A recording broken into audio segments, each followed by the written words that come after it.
Is charged with reckless murder. His trial date has not been set.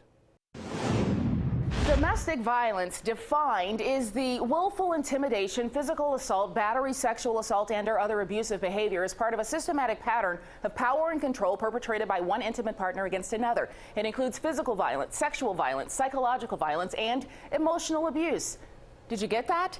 Well, when it comes to domestic violence, all you really need to know is these two words: power and control. It has nothing to do with love. From this side of the crime tape, for the victims of domestic violence, it's not about love. There's no saying I love you too much or this much.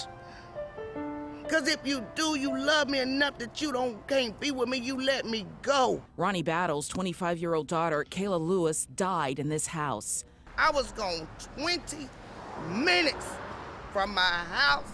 That to watch me leave.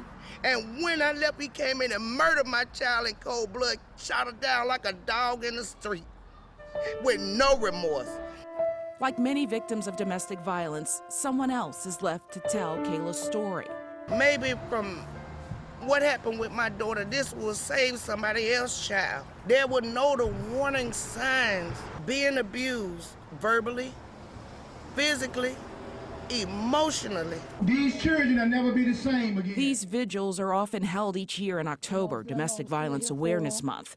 Kayla died on November 1st. It can be disconcerting sometimes, but we still have to persevere, because if we can save one life, we want to do that. Annetta Nunn is the YWCA advocate for victims of domestic violence. When it comes to actually taking of lives, we know that number is up, especially this year.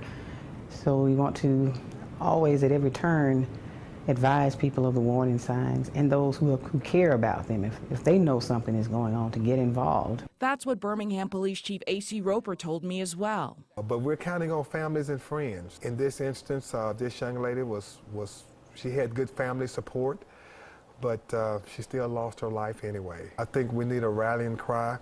Her life has to matter. For the love of it, if any parent, mother or father, if you see your child going through anything that could bring them harm, if you see this, remove them from the situation by any means necessary. She says you might be saving their life. Now tonight on the CBS 42 News at 10 o'clock, one young woman's attempt to save her own life. It's a conversation sparked by the death of yet another victim of domestic violence and her own private struggle that went very public. Don't miss Before It's Too Late tonight at 10.